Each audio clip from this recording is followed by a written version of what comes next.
Langkah demi langkah, mari belajar peribahasa. Sambil berjalan di hutan hujan, rainforest, cikgu ingin menjelaskan peribahasa bagai isi dengan kuku.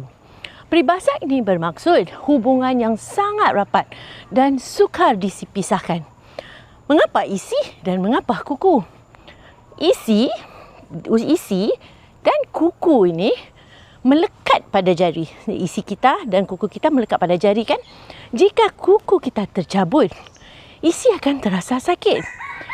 Jika isi terluka, kuku juga akan terkesan. Contoh situasi, dua orang adik-beradik yang sentiasa bersama, saling membantu dan menjaga antara satu sama lain. Contoh ayat, hubungan kembar itu sangat rapat. Mereka bagai isi dengan kuku. Jadi, ingat ya, hubungan yang baik perlu dijaga dengan kasih sayang dan kepercayaan. Sampai jumpa lagi.